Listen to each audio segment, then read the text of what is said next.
Momen Pasutri Probolinggo bawa kaleng isi uang receh demi beli motor buat anaknya, nabung 5 tahun.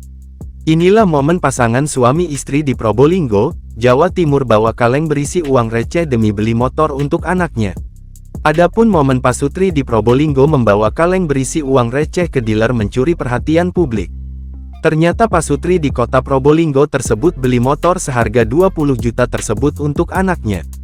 Uang receh seribuan tersebut didapatkan hasil dari menabung selama 5 tahun. Pasutri tersebut adalah Samak 54 dan Suwati 47, warga Kelurahan Jerebeng Kidul, Kecamatan Wonoasih, Kota Probolinggo. Uang receh yang ditabung selama 5 tahun tersebut diperoleh dari hasil usaha toko kelontongnya.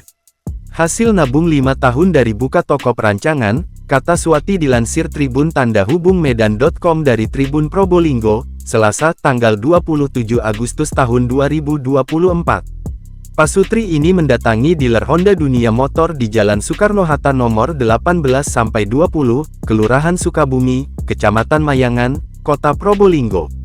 Kedatangan Pasutri ini membuat karyawan harus bekerja ekstra menghitung uang yang diwadahi karung dan kaleng bekas tersebut.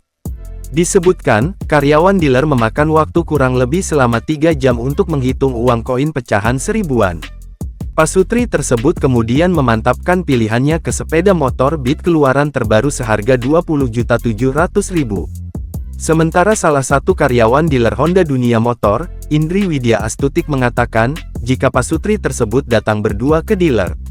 Awalnya lihat-lihat tapi lama-kelamaan suka ke Honda Beat Type Smart Key, tutur Indri. Beruntungnya, menurut Indri, saat menghitung uang pecahan tersebut, dirinya dibantu dengan karyawan lainnya. Kata Indri, sekitar 8 karyawan turut membantu menghitung uang tersebut.